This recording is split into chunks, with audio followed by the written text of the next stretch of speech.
안녕하세요. 저는 평범한 30대 초반 여성 최지민이라고 합니다. 94년생이고요. 대학병원 중환자실에서 간호사로 일한 지 올해로 딱 7년 차가 됐어요.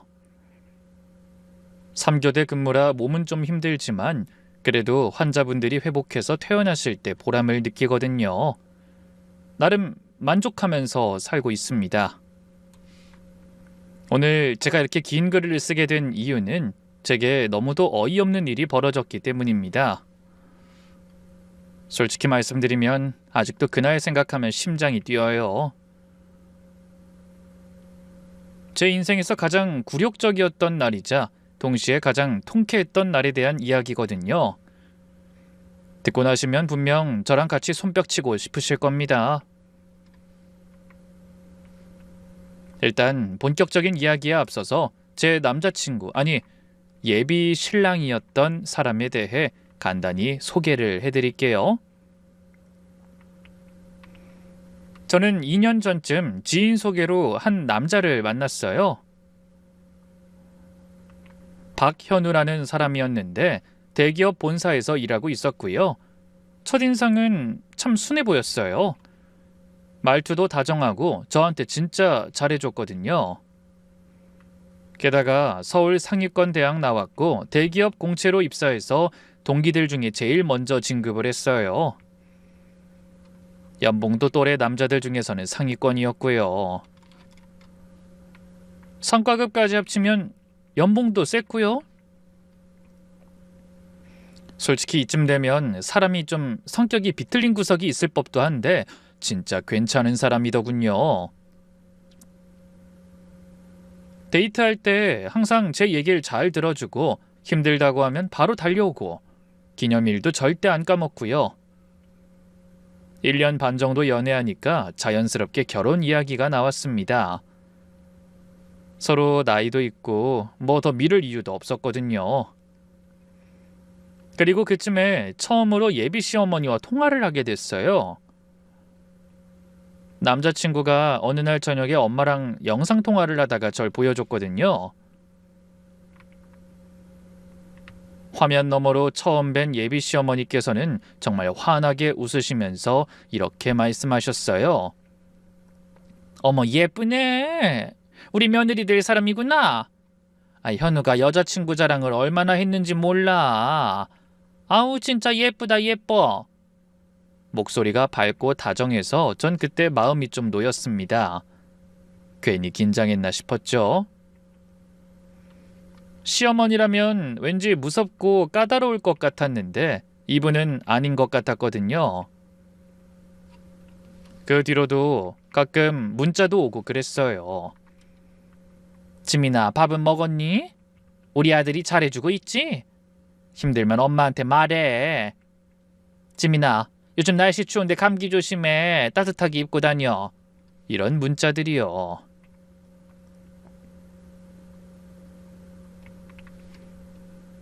저는 속으로 생각했죠. 아, 다행이다. 시어머니 될 분이 좋은 분이시구나. 결혼해도 시월드 스트레스는 없겠다. 근데요, 지금 생각해보면 그때부터 이상한 신호들이 있었어요. 저만 못 본 거였죠. 아니, 보고도 모른 척한 건지도 모르겠어요. 남자친구는 엄마한테서 전화가 오면 하던 일을 딱 멈추고 급하게 받았어요. 밥 먹다가도 영화 보다가도 심지어 운전 중에도요. 진짜 1초의 망설임도 없이 바로 받았어요. 엄마. 알았어. 네, 알겠어요. 통화 내용은 거의 다 대답뿐이었어요.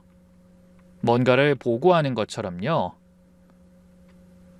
가끔 전화 받고 나서 표정이 굳어질 때도 있었는데 제가 무슨 일이냐고 물으면 항상 같은 대답이 돌아왔습니다. 아니야, 아무것도 아니야. 신경 쓰지 마. 그리고 데이트 약속이 갑자기 취소될 때면 이유가 늘 같았어요. 미안. 엄마가 갑자기 오라고 해서 다음엔 꼭 더 좋은 데 데려갈게. 엄마가 몸이 안 좋으시대. 나 집에 가봐야 할 것 같아. 진짜 미안해. 한두 번이면 그러려니 했는데 이게 한 달에 서너 번씩 있으니까 저도 좀 신경이 쓰이더라고요. 어느 날 넌지시 물어봤어요. 너희 엄마 전화 진짜 많이 하신다. 하루에도 몇 번씩 오는 것 같은데. 우리 엄마도 저렇게는 안 하시는데. 제가 그렇게 물었더니 남자친구가 머쓱하게 웃으면서 대답했어요. 원래 좀 그래. 외아들이라 걱정이 많으셔서 그런 거야. 이해해줘. 결혼하면 좀 나아지실 거야. 전 그냥 그런가 보다 했습니다. 자식 걱정이 많은 엄마려니 했어요. 남자친구가 효자라서 그런 거라고 좋게 해석했죠. 그런데 나중에 알아보니 그게 아니었어요. 연애한 지 1년 반쯤 됐을 때였어요. 결혼 이야기가 슬슬 나오기 시작하니까 남자친구가 어느 날 조심스럽게 말을 꺼냈습니다. 퇴근하고 저녁 먹는 자리였는데 갑자기 손을 잡더니 진지하게 쳐다보더라고요. 지민아, 이번 주말에 우리 엄마 아빠한테 인사할래? 식당에서 밥 한번 먹자. 엄마가 너 진짜 보고 싶어 하셔.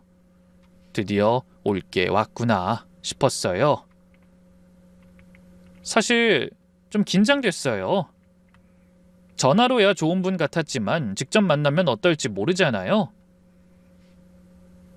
시어머니라는 존재가 원래 직접 만나봐야 진짜 모습을 알 수 있다고들 하잖아요. 그래, 좋아. 근데 나 엄청 떨릴 것 같은데. 걱정 마. 너 보면 엄청 좋아하실 거야. 그리고 내가 결혼하고 싶은 사람은 너니까. 남자친구가 자신 있게 말해서 저도 조금 안심이 됐어요. 그래서 일요일 저녁에 시댁에서 운영하시는 갈비탕집으로 갔습니다. 영업 마감 시간쯤이라 손님이 거의 없을 때였어요. 가기 전에 옷도 신경 써서 입고 머리도 단정하게 하고 작은 선물도 준비했어요. 첫인상이 중요하니까요. 식당 문을 열고 들어가니까 예비 시어머니께서 앞치마를 입은 채로 나오셨는데 표정이 이상했습니다. 웃고는 계신데 눈은 안 웃고 있었어요. 저를 위아래로 훑어보시는 게 마치 물건을 검수하는 것 같은 느낌이었죠. 뭔가 평가하는 눈빛이랄까요? 불쾌한 느낌이 스쳤지만 제가 너무 예민한가 싶어서 애써 무시했어요. 왔니? 아무데나 앉아라. 전화로 그렇게 살갑게 구시더니 실제로는 엄청 차가우셨어요. 목소리 톤부터 완전히 달랐습니다. 예비 시아버지는 뒤에서 어색하게 고개만 끄덕이시면서 말씀도 거의 안 하시고 그냥 서 계시더라고요. 안녕하세요, 어머님. 처음 뵙겠습니다. 최지민이에요. 제가 허리를 굽혀 인사하고 준비해간 선물을 드렸어요. 건강식품이었는데 받아들고는 포장지를 대충 뜯어보시더니 별 반응 없이 한쪽에 툭 던지듯 놓으시더라고요. 뭐야 이거? 홈쇼핑에서 파는 거 아니야? 요즘 이런 거 효과도 없다던데 이런 쓸데없는 건 뭐하러 사왔니? 첫 만남에 선물 평가를 그렇게 대놓고 하시다니 당황스러웠지만 최대한 웃으면서 넘겼어요. 선물이 마음에 안 들 수도 있으니까요. 그렇게 자리에 앉자마자 직원분들이 식사를 가져왔습니다. 그런데 예비 시어머니의 행동에 전 순간 말을 잇지 못했습니다. 반찬을 전부 남자친구 앞에만 놓으시는 거예요. 게다가 갈비를 직접 다 발라서 남자친구 그릇에 넣어주시고요. 자식이 귀하면 그럴 수 있다고 생각해요. 하지만 이미 30이 넘은 아들이고 많은 사람들이 보는데도 그렇게 행동하시더라고요. 저는 속으로 좀 당황했는데 남자친구는 아무렇지도 않게 마치 원래 그래왔다는 듯이 그걸 받아 먹더라고요. 엄마 됐어. 나 알아서 먹을 수 있어. 남자친구가 그렇게 말했는데 예비 시어머니께서는 단호하게 말씀하셨어요. 됐긴 뭐가 돼. 엄마가 해주는 게 제일 맛있잖아. 어?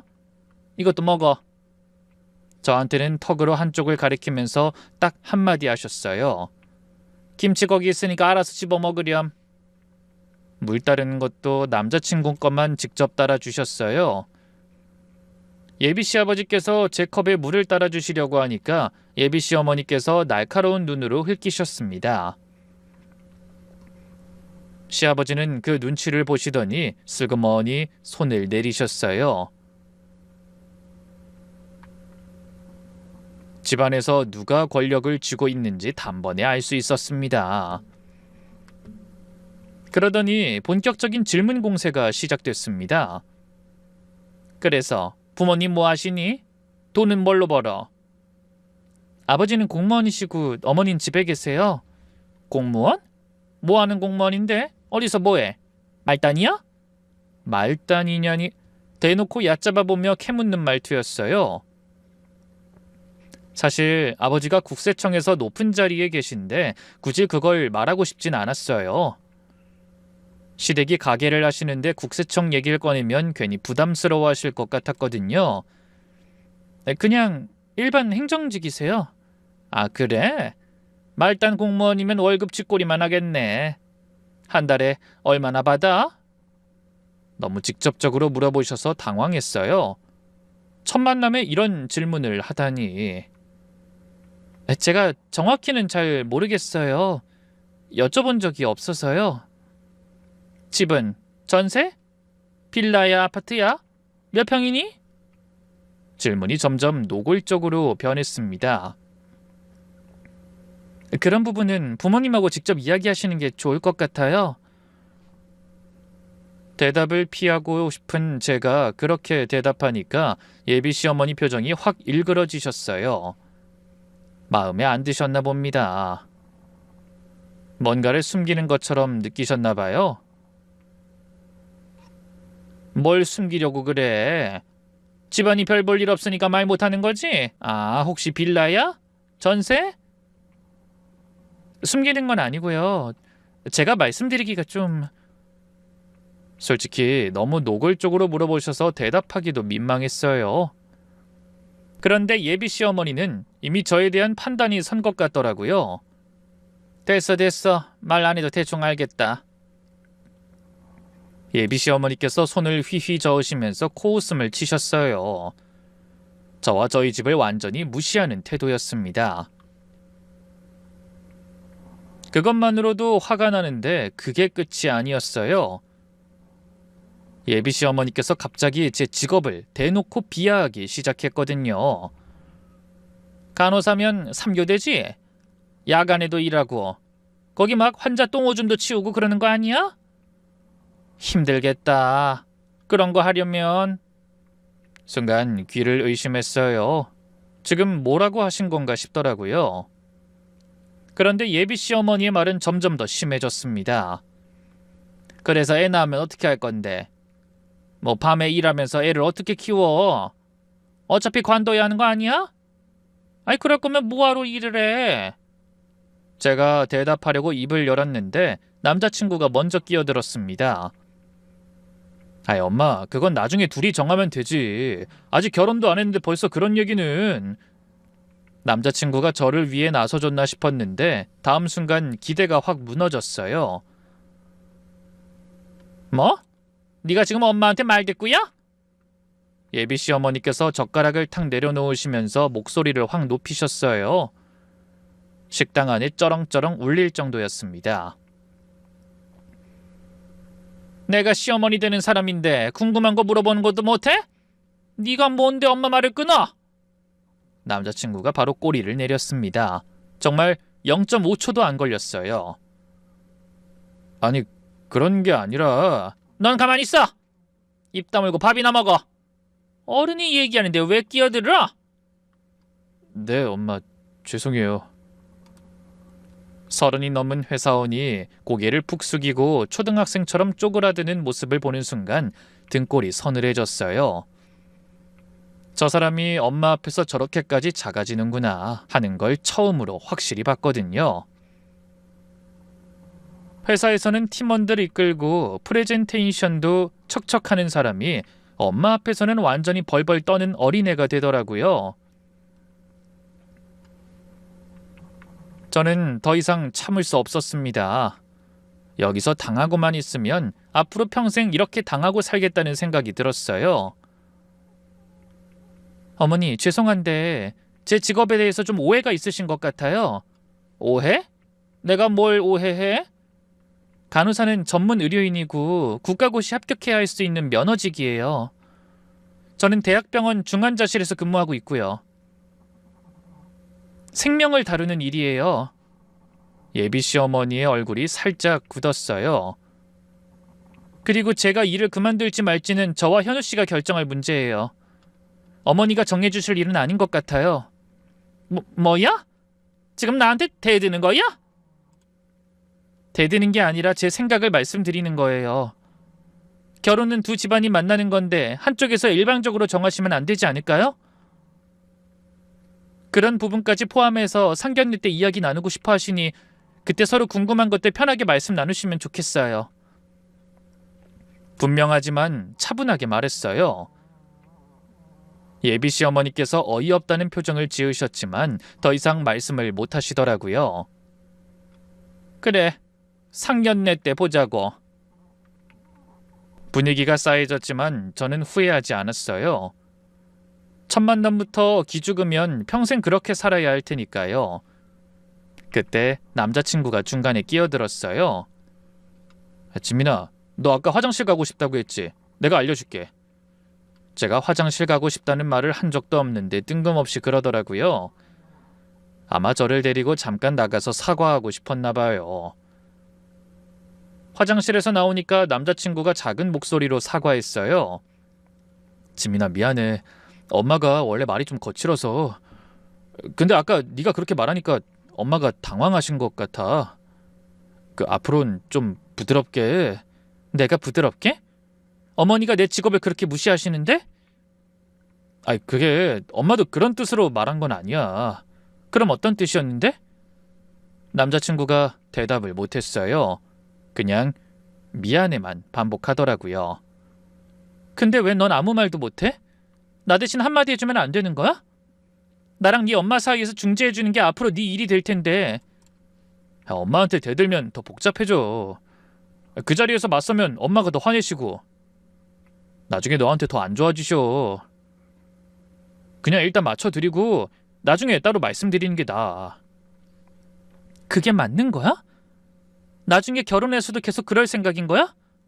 엄마도 며느리 들어오면 달라지실 거야. 지금은 아들 뺏기는 것 같아서 그런 거지. 조금만 이해해줘. 저는 대답하지 않았어요. 마음이 복잡했거든요. 뭔가 큰 문제가 보이는데 못 본 척하는 느낌이랄까요? 그래도 그때까진 설마 하는 마음이었습니다. 내가 너무 예민한 건가 싶기도 했고요. 첫 만남이니까 어색해서 그랬을 수도 있잖아요. 상견례 땐 좀 나아지시겠지 하는 희망을 아직 버리지 않았습니다. 근데 상견례 날 그 설마가 현실이 됐습니다. 상상도 못한 방식으로요. 상견례 장소는 시댁에서 운영하시는 갈비탕집으로 정해졌어요. 예비 시어머니께서 본인 식당에서 하자고 강하게 밀어붙이셨거든요. 우리 식당이 넓고 음식도 맛있으니까 여기서 하자. 내가 직접 대접할게. 처음에 저희 부모님은 좀 불편하셨어요. 보통 상견례는 중립적인 장소에서 하는 게 맞는데 시댁 식당이라니 홈그라운드 이점을 가져가시려는 것 같았거든요. 하지만 첫 만남부터 갈등을 만들고 싶지 않으셔서 그러자고 하셨습니다. 상견례 날 밤에 친정아버지께서 저한테 너무 걱정하지 말라고 말씀하셨어요. 그렇게 일요일 점심, 친정가족이 모두 식당에 도착했어요. 아버지는 정장을 입으셨고 어머니는 한복을 곱게 차려 입으셨어요. 다들 첫인상을 좋게 하려고 신경을 쓴 게 눈에 보였습니다. 곧 남자친구가 저희를 안쪽 룸으로 안내했어요. 개인 룸이라 다른 손님들과는 분리된 공간이었습니다. 문을 열고 들어가는 순간 예비 시어머니의 표정이 보였는데 싸늘했습니다. 웃는 얼굴이 아니었어요. 입꼬리만 살짝 올라가 있고 눈은 차갑게 저희를 쏘아보고 있었습니다. 아버지께서 먼저 인사를 하셨습니다. 안녕하십니까. 지민이 아버지 최영호입니다. 처음 뵙겠습니다. 그런데 예비 시어머니께서 앉은 채로 대답하시더라고요. 아, 네. 일어나지도 악수하지도 않으셨어요. 상견례 자리에서 상대 부모가 인사하는데 앉아서 봤다니 저는 순간 당황했어요. 제가 당황한 것도 잠시, 이번엔 친정 어머니께서 인사를 하셨습니다. 처음 뵙겠습니다. 지민이 엄마예요. 여기 앉으세요. 예비 시어머니께서 턱으로 자리를 가리키셨어요. 손으로 안내하는 게 아니라 턱으로요. 예비 시아버지만 어색하게 일어나서 악수하며 인사를 하셨습니다. 네, 안녕하세요. 현우 아버지입니다. 분위기가 처음부터 이상했어요. 뭔가 무거운 공기가 깔려있는 느낌이었습니다. 자리에 앉자마자 예비 시어머니께서 쟁반을 들고 오셨는데 위에 냉수 4잔만 딸랑 놓여 있었어요. 탁탁탁탁. 저희 앞에 냉수만 놓으시더라고요. 식당인데 물만 주시다니 이상했지만 음식 준비가 덜 됐나 싶었어요. 어머니께서 조심스럽게 여쭤보셨습니다. 어머, 저희가 너무 일찍 왔나요? 음식은... 음식요? 아, 식사하기 전에 제가 할 얘기가 있어서요. 예비 시어머니께서 그렇게 말씀하시더니 주머니에서 서류 뭉치를 꺼내셨어요. A4 용지 몇 장이 스테이플러로 묶여 있었습니다. 순간 오만 가지 생각이 들었어요. 갑자기 왜 저런 서류를 꺼내는가 싶었죠. 아무리 봐도 좋은 모양새가 아니었으니까요. 계약서인가 혼수 목록인가 온갖 생각이 들었는데 다음 순간 상상도 못한 일이 벌어졌습니다. 상견례 전에 알아볼 건 알아봐야죠. 안 그래요? 요즘 세상이 어떤 세상인데. 예비 시어머니께서 서류를 테이블 위에 펼치셨어요. 흥신소 보고서처럼 생긴 서류였습니다. 위에 누군가의 신상 정보가 빼곡히 적혀 있었어요. 뒷조사해봤더니 쥐뿔도 없던데. 냉수나 마시고 썩 꺼지세요. 우리 아들 노릴 생각하지 말고. 그게 무슨 말씀이세요? 제 말에 예비 시어머니가 고개를 젓더니 서류를 한 장 한 장 넘기며 말했습니다. 아버님은 공무원이라고요? 근데 조사해봤더니 그냥 9급 말단이시던데요. 30년 다녀서 겨우 9급이시라니. 아휴. 아버지 얼굴이 굳어졌어요. 네? 집도 제가 알아봤어요. 허름한 빌라 전세시네. 경기도 어디 구석에 언제 이사 갈지도 모르겠고 전세금도 얼마 안 되던데? 친정 어머니도 당황하셨어요. 저기 그게 무슨 말씀이세요? 예비 시어머니께서 무시하시더니 계속 이어가셨어요. 그리고 넌 나한테 간호사라고 하지 않았니? 근데 고졸에 공장에 다닌다는데 진짜 거짓말 한번 크게 하네. 네가 대학병원 다니는 간호사라고 하면 내가 혹할 줄 알았어? 흥신소 조사하면 다 나오는 걸 왜 숨겨? 저는 더 이상 참을 수가 없었어요. 잠깐요. 지금 무슨 이야기 하시는 거예요?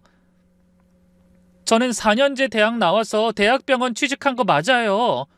고졸도 아니고 공장에 다니는 것도 아니고요. 대체 무슨 말씀을 하시는 건지. 시끄러! 다 조사해봤어. 거짓말하지 마. 여기 다 적혀 있잖아.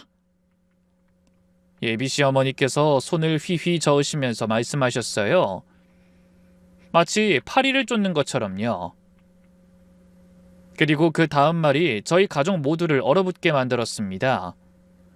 솔직히 말해서 쥐뿔도 없는 집안이야. 아버지는 말단 공무원, 엄마는 백수, 딸은 공순이. 이런 집안이랑 우리 아들이 왜 결혼해야 해요? 우리 아들이 대기업 직원에 연봉이 얼만데 이런 집안이랑? 어? 어디서 싹수가 노란 게 거짓말로 우리 아들이랑 결혼하려고? 아무리 없이 살아도 말이지 해도 되는 게 있고 안 되는 게 있어. 감히 남의 자식 앞을 막아? 예비 시어머니께서 냉수잔을 손가락으로 톡톡 치시면서 말씀하셨어요. 오늘 상견례라서 즐겁게 왔을 텐데 일을 어째? 내가 다 알았는데. 너희 집안 사람들 그 더러운 속셈. 예비 시어머니에게 막말을 듣고 있던 친정어머니 눈에 눈물이 그렁그렁 맺혔어요. 평생 이런 모욕을 받아보신 적이 없으셨을 거예요. 아버지도 분노로 손이 떨리고 계셨고요. 악물고 계신 턱근육이 보였습니다. 저는 너무 충격을 받아서 멍해졌어요. 이게 무슨 상황인지 머리가 안 돌아갔습니다. 꿈인가 싶었어요. 10분 동안 저희 가족은 그렇게 일방적으로 모욕을 당했습니다. 예비 시어머니께서는 신이 나서 계속 말씀하셨어요. 내가 처음부터 마음에 안 들었어. 간호사도 마음에 안 드는데 공순이? 우리 아들 돈으로 호의호식하려고 한 거 내가 모를 줄 알아? 이런 기생충 같은 인간들이 있으니까 착한 사람들이 피해받는 거야. 알아들어? 저희가 아무 말이 없었던 이유는 이게 정말 말도 안 되는 밑도 끝도 없는 이야기였기 때문입니다. 제가 대학병원 간호사라는 건 남자친구가 더 잘 알고 있었어요. 병원에서도 자주 만났으니까요. 그런데 남자친구는 한마디도 못하더군요.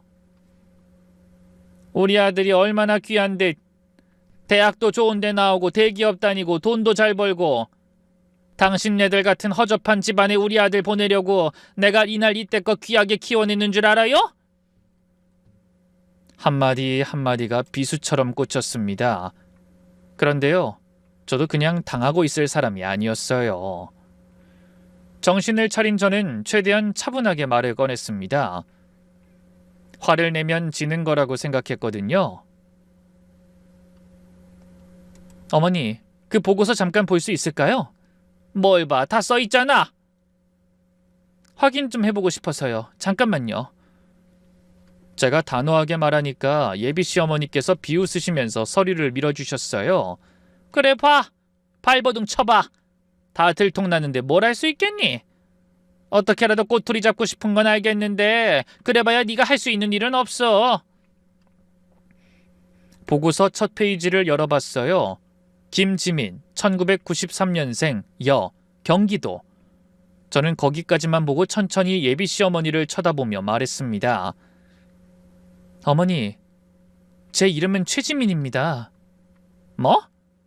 성이 김이 아니라 최씨라고요. 최지민이요. 김지민이 아니고요. 예비 시어머니의 얼굴이 살짝 흔들렸어요. 저는 보고서 내용을 하나씩 짚어가며 말했습니다. 여기 주소가 경기도라는데요. 저희 집 서울이에요. 서울 토박이. 경기도에 산 적 없거든요. 원하시면 이 부분은 등본 떼드릴게요. 시어머니가 순간 당황한 표정을 지으시더군요.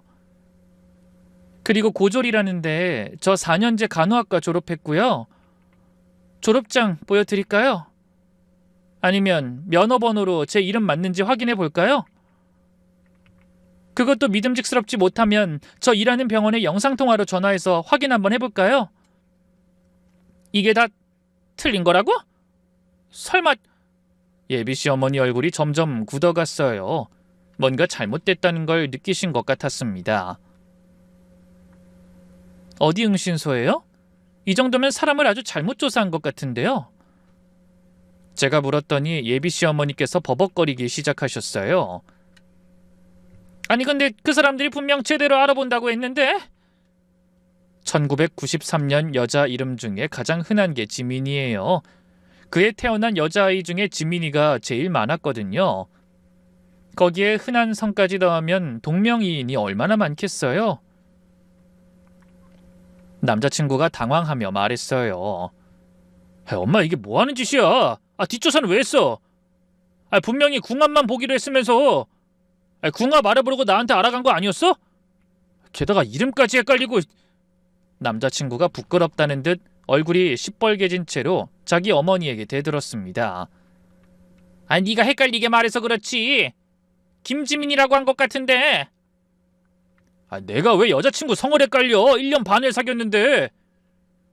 저는 그 대화를 끊고 핵심을 찔렀습니다. 그런데 왜 저희 집 뒷조사를 하신 거예요? 상견례도 하기 전에 흥신소까지 써가면서요?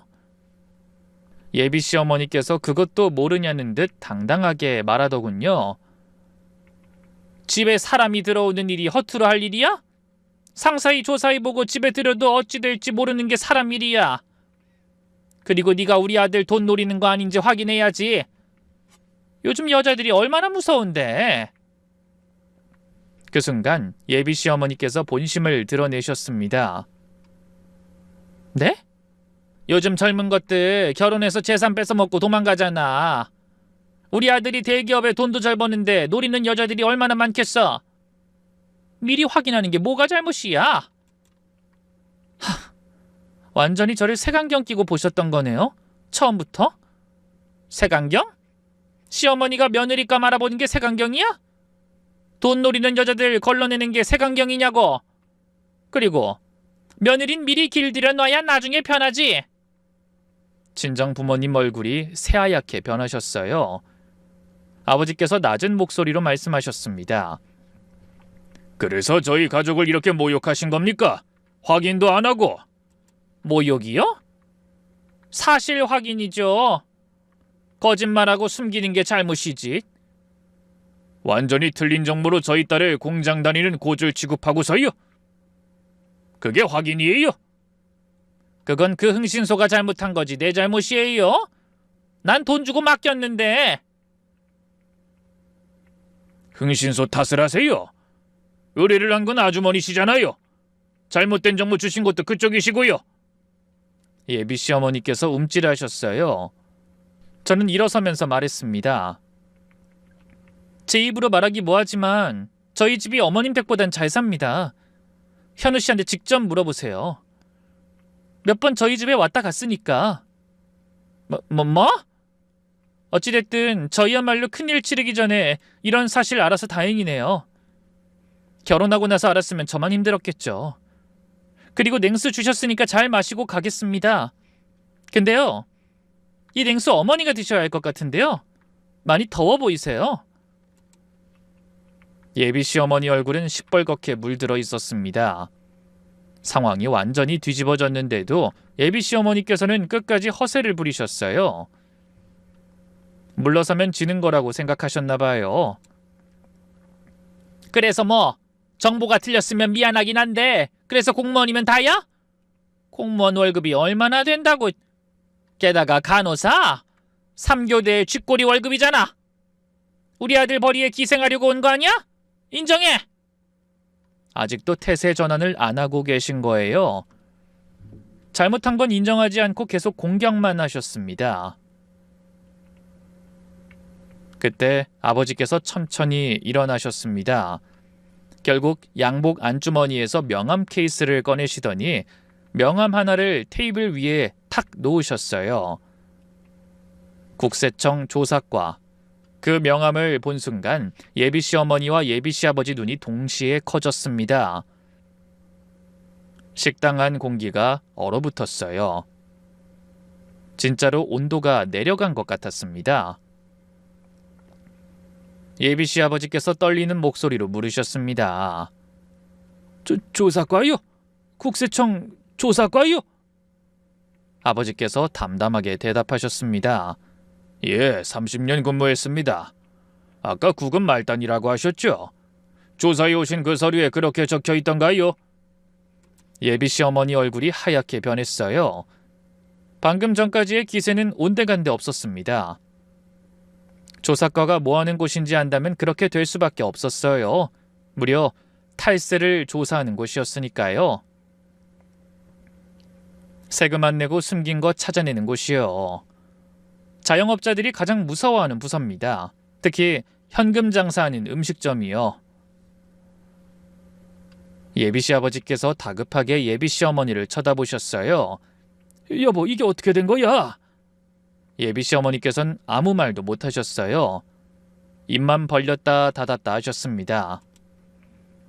아버지께서 천천히 식당 안을 둘러보시면서 말씀하셨습니다. 식당 하신다고요? 20년 되셨다면서요? 네. 장사 잘 되시나 보네요. 아까 들어올 때 보니까 손님 많던데 점심시간에 테이블 다 찼더라고요. 예비씨 어머니께서 대답을 못하셨어요. 목이 막힌 것 같았습니다.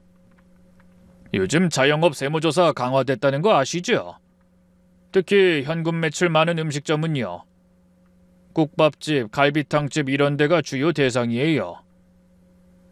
예비씨 어머니 다리가 후들후들 떨리는 게 보였습니다. 테이블 잡고 겨우 서 계셨어요. 아버지께서 담담하게 말씀하셨어요. 우리 딸 조롱하시고 가족 모욕하시고 오늘 일 제가 잊을 수 있을지 모르겠네요. 30년 공직 생활하면서 이런 모욕은 처음 받아봅니다. 직접적인 협박은 아니었어요. 하지만 그 의미가 뭔지 누구나 알 수 있었습니다. 예비씨 어머니께서 갑자기 태도를 바꾸셨어요. 180도 달라지셨습니다. 아이고, 사돈어른, 제가 잠깐 착각을 해서 죄송합니다. 정말 죄송해요. 제가 왜 사돈인가요? 상견례 하실 생각도 없으셨던 것 같은데 그냥 저희 쳐낼 생각뿐이신 것 같은데 말입니다. 예비씨 어머니께서 아무 말도 못하셨어요. 그때 지금까지 잠자코 있던 예비씨 아버지께서 갑자기 폭발하셨어요. 여보, 당신 대체 뭔 짓을 한 거야? 뭐가? 흥신소 뒷조사? 나한테 한마디도 없이? 내가 이 집 가장이야. 당신이 가장이야? 알고 보니 예비씨 아버지는 이 일을 전혀 모르셨던 거예요. 예비씨 어머니 혼자 독단으로 진행하셨던 겁니다. 내가 20년 동안 당신이랑 현우 뒷바라지하느라 얼마나 힘들었는데 새벽 4시부터 일어나서 육수 끓이고 손님 받고 설거지까진 다 내가 했어. 당신은 대체 뭘 했는데? 내가 읽어놓은 걸 다 말아먹으려고 환장했어?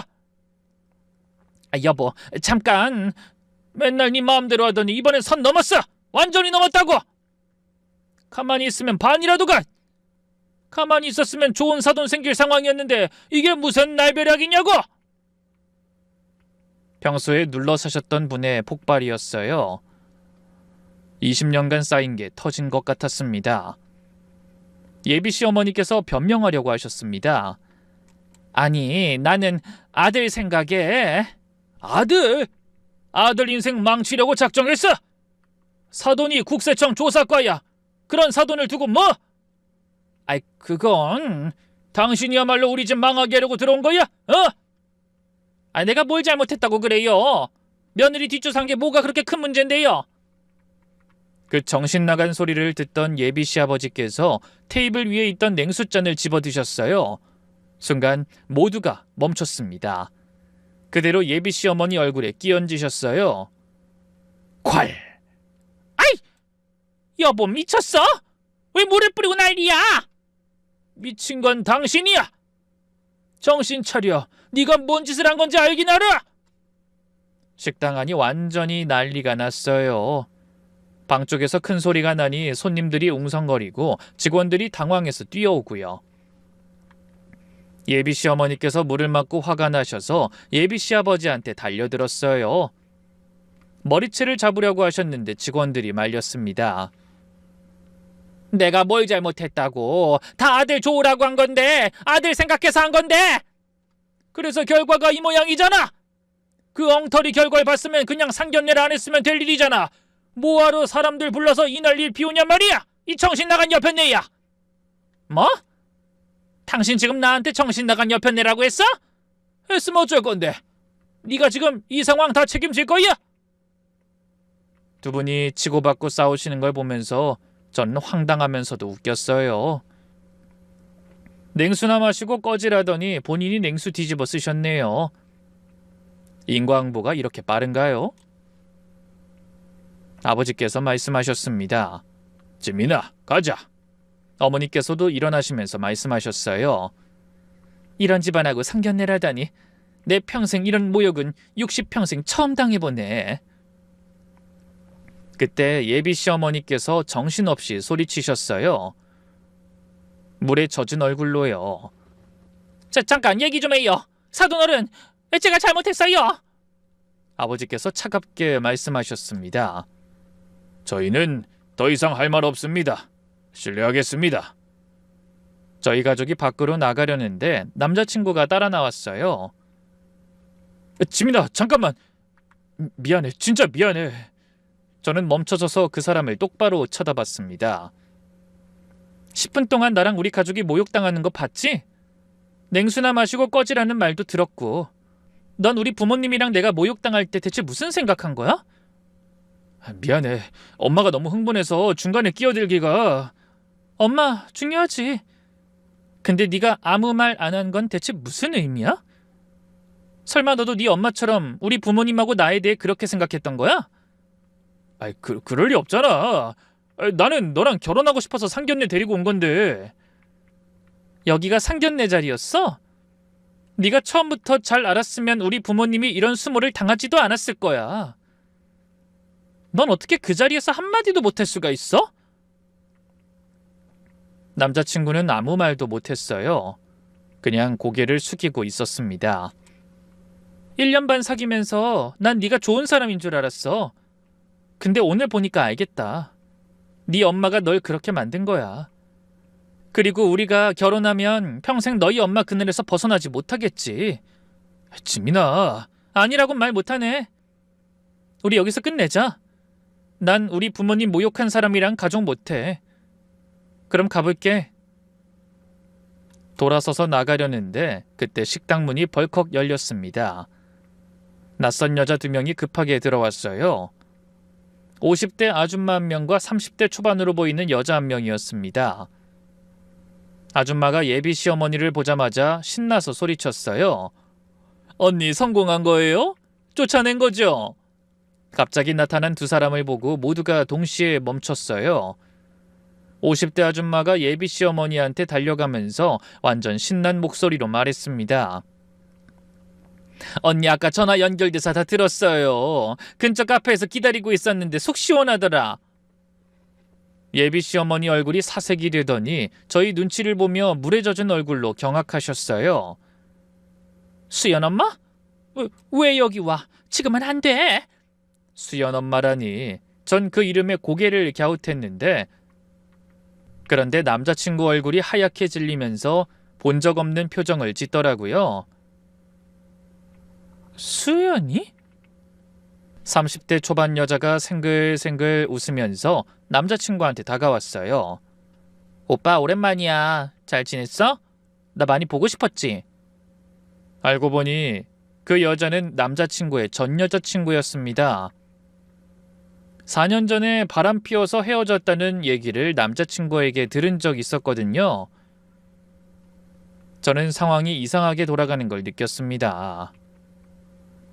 저는 나가려다 말고 서서 그 사람들을 쳐다봤습니다.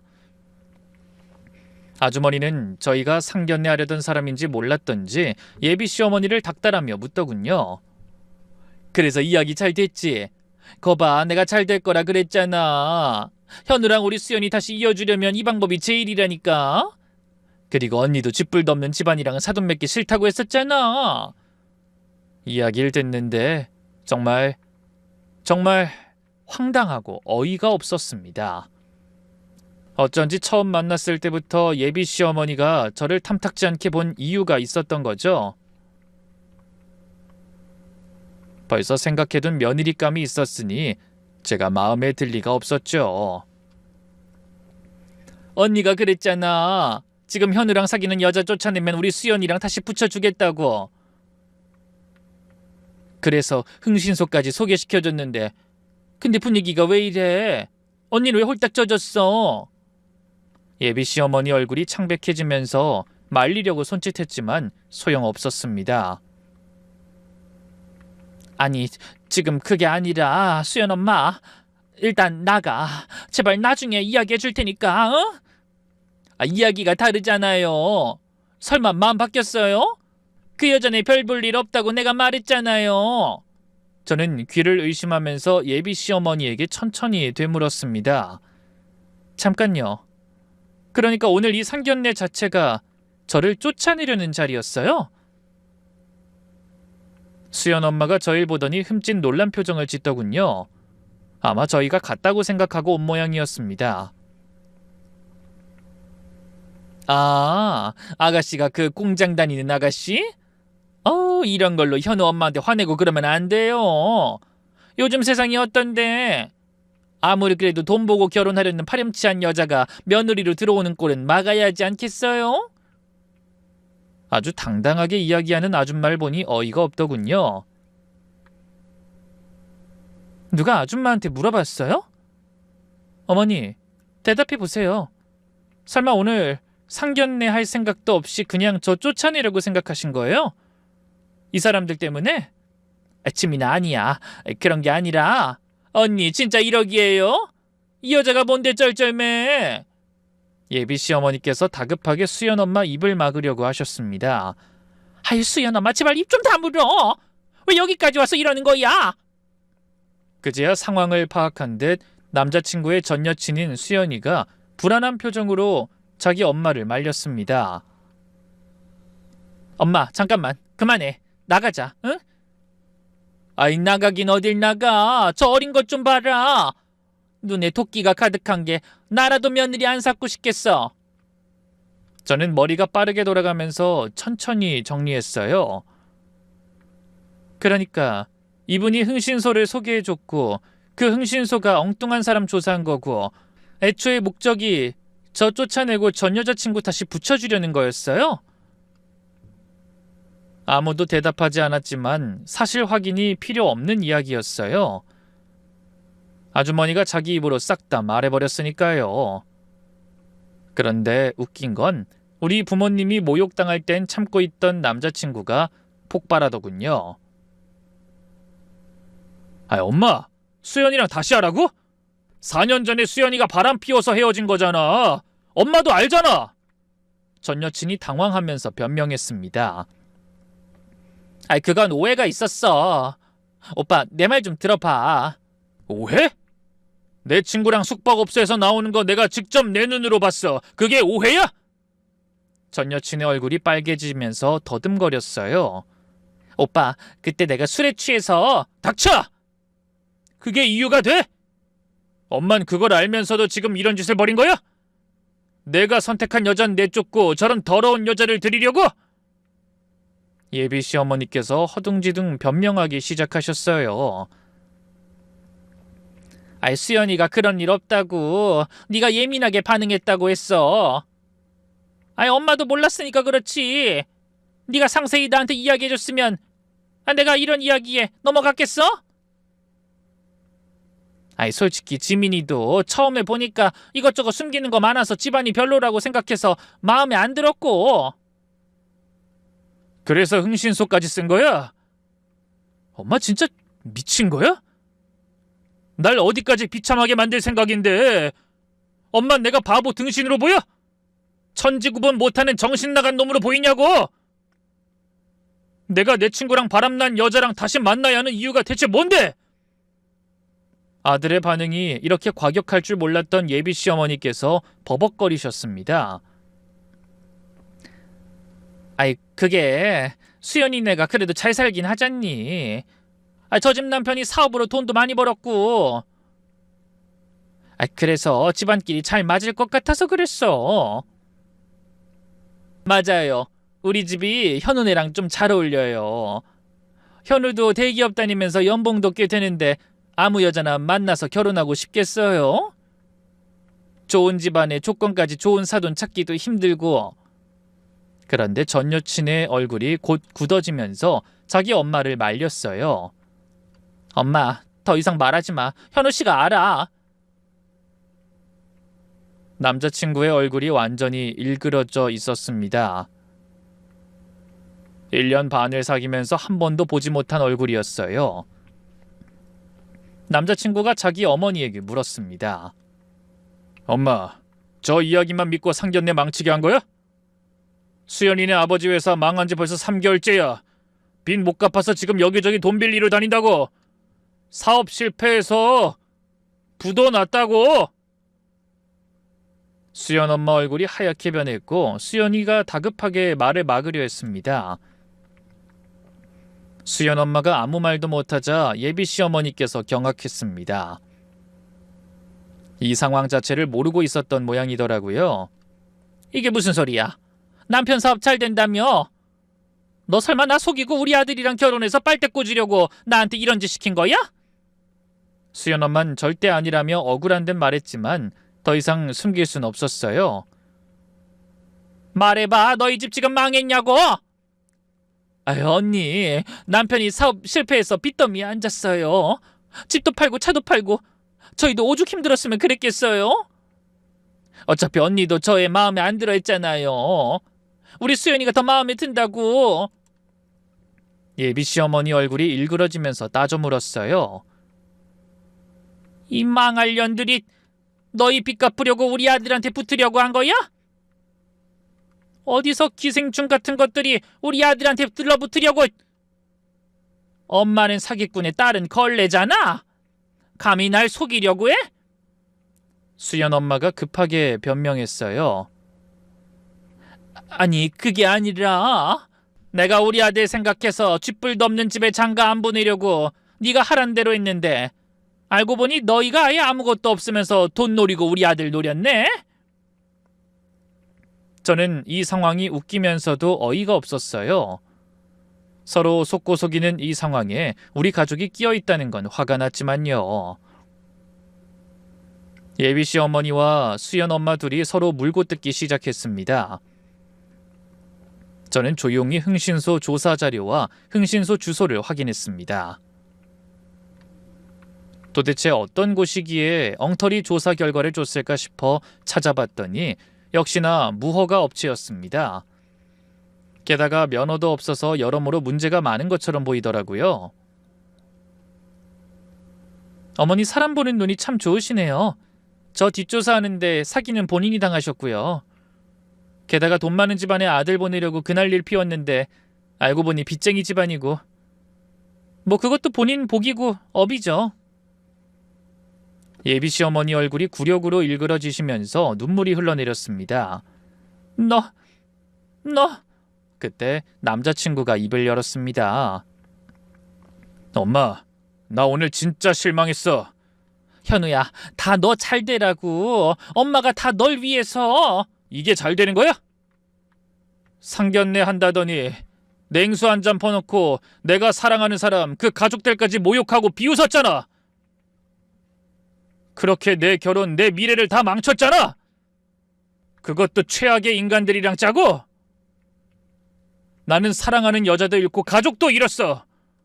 엄마가 나한테 어떻게 이럴 수 있는 건데? 남자친구가 처음으로 자기 엄마한테 소리를 지르더라고요. 지민이한테 한 짓도 수연이네랑 짜고 한 것도 나 용서 못해. 당분간 엄마 연락 안 받을 거야. 내가 엄마가 원하는 대로 해주는 게 맞는 거라고 평생 생각했는데 지금 보니까 그 생각이 얼마나 안일했는지 모르겠어.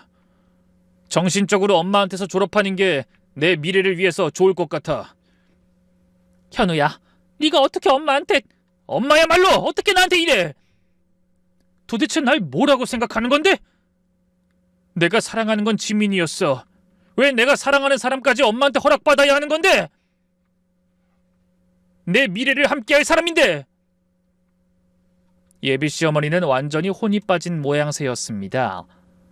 순종적이고 언제나 효자였던 아들이 자신을 향해 엄청난 반항을 저지른 거나 마찬가지였으니까요.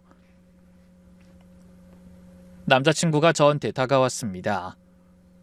지민아, 정말 미안해. 난 엄마가 이런 일을 벌이고 있을 줄 상상도 못했어. 그리고 너랑 네 부모님이 나쁜 말 듣고 있었을 때도 나서지 못해서 미안했어. 지금 미안하다고 다 해결되는 거 아니야. 알아. 그래서 너무 미안한 거야. 내가 더 빨리 막았어야 했는데. 아니, 그 전에 이 상황을 알아챘어야 했는데. 막았어야 했지. 근데 안 했잖아. 10분 동안 고개 숙이고 있었잖아. 우리 엄마 우는 거 봤잖아. 남자친구가 고개를 떨구면서 말했어요. 시간 좀 줘. 정리 좀 하고 연락할게. 기다릴게. 기다린다고 되는 거 아니야. 그건 내가 정할 거야. 저는 가족들과 함께 식당을 나왔습니다. 뒤에서 예비 시어머니 우는 소리와 수연이 엄마랑 싸우는 소리가 들렸지만 뒤돌아보지도 않았어요. 어머니께서 제 손을 꼭 잡으시면서 물으셨어요. 지민아, 괜찮아? 네, 엄마, 괜찮아요. 오히려 속 시원해요. 아버지께서 말씀하셨어요. 잘 끝났다. 차라리 결혼 전에 알아서 다행이야. 정말 너무 최악의 하루였지만 이로 인해 얻은 게 크니 최악이 아닌 날이기도 했어요. 상견례 다음 날 남자친구가 보내온 문자에서 사건의 전말을 정확히 알게 되고는 더 헛웃음이 났어요. 그 흥신소 말이죠. 거기 사장님이 제대로 일을 안 했다기보다는 전 여친 엄마가 예비 시어머니보다 먼저 저희 집 뒷조사 서류 확인하고는 놀라서 웃돈을 주고 다른 사람의 조사 결과를 바꿔 전달해달라고 했다더군요. 흥신소의 엉터리 서류마저 그 전 여친 집안의 조작 때문이었다는 걸 알고 나니 소름이 돋았습니다. 예비 시어머니도 그 사람들에게 당했다는 걸 알았지만 솔직히 동정하고 싶은 마음은 없었어요. 차라리 조용히 결혼에 반대한다는 의견을 보내왔다면 차라리 동정의 여지가 남아 있었을지도 모르지만요. 이미 저희 집 사람들 면전에서 그날 일 피웠으니 제가 좋은 감정이 남아있을 턱이 없잖아요.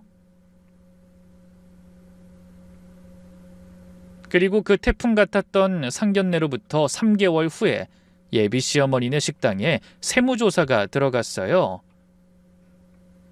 아버지께서 직접 나서신 건 아니에요. 그러면 직권남용이 되니까요. 대신 정당한 절차로 익명 제보가 들어갔고 정기조사 대상으로 선정된 거예요. 상견례 날 현금 영수증 안 끄는 거 제가 직접 봤거든요. 그걸 제보한 겁니다. 조사 결과는 어땠냐고요? 5년간 현금 매출 누락이 약 3억 원 적발됐어요. 20년 된 갈비탕집이 현금 장사 위주였는데 제대로 신고 안 한 거죠. 가족명의 차명 계좌도 발견됐고요. 추징금이랑 가산세 합쳐서 약 8천만 원이 부과됐습니다. 예비 시어머니께서 난리가 났다고 하더라고요. 이게 다 그년 아버지 때문이야. 보복이야, 보복.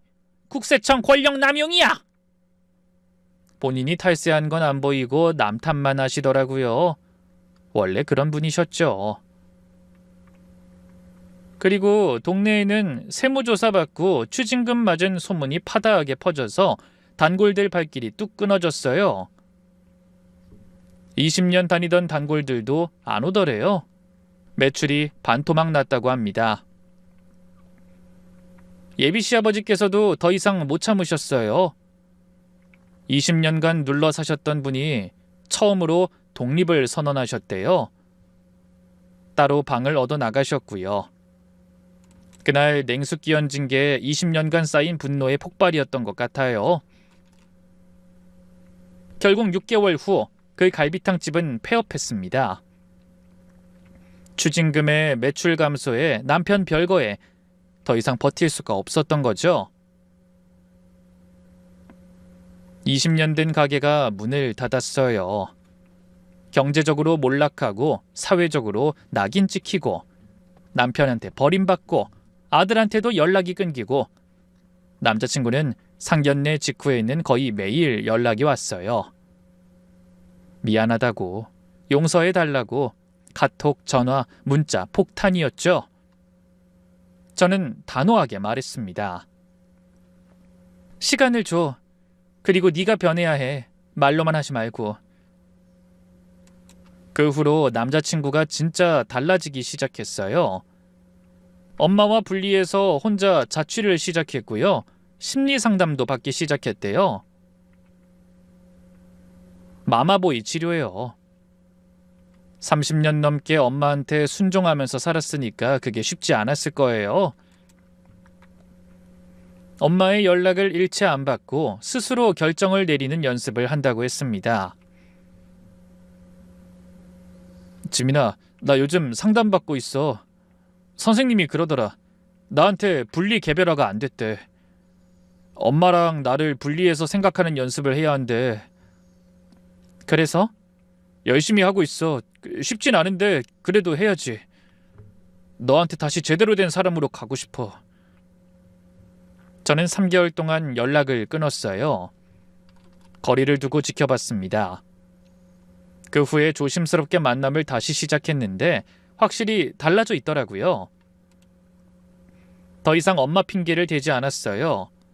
전에는 엄마가 그래서 엄마한테 물어봐야 이런 말을 입에 달고 살았는데 이젠 그런 말이 없어졌어요. 본인 의견을 명확하게 표현하고 저를 보호하려는 의지가 보였어요. 작은 변화지만 큰 의미가 있었죠. 이제야 사회로 한 발짝 뗀 느낌이랄까요? 지민아, 그때 내가 진짜 잘못했어. 엄마 앞에서 널 지켜줬어야 했는데 그동안 나 자신이 너무 부끄러웠어.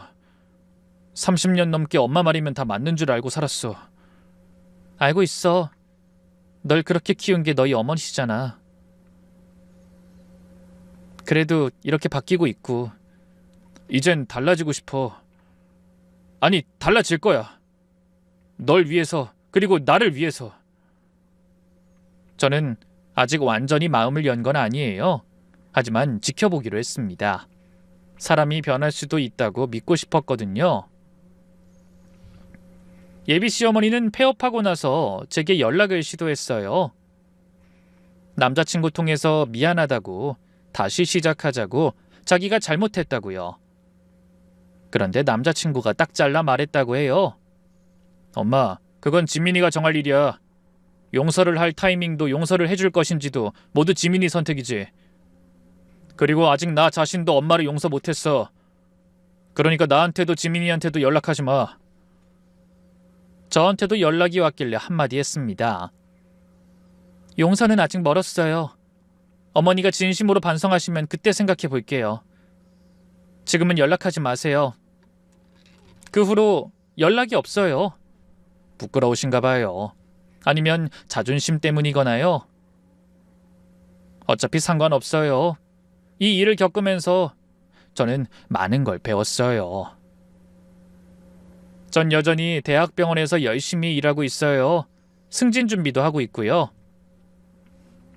작년에 수간호사 시험 봤는데 결과를 기다리는 중이에요. 남자친구와는 조심스럽게 만나는 중이죠. 아직 결혼 이야기는 안 꺼냈어요.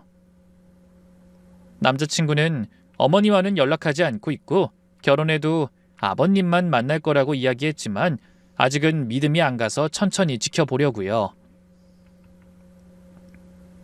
사람이 진짜 변하는지 확인하려면 시간이 필요하니까요. 그리고 마지막으로요. 어머니에게 냉수 시원하게 드셨는지 묻고 싶네요. 그날 정말 황당했거든요. 끝까지 읽어주셔서 다시 한번 감사드립니다.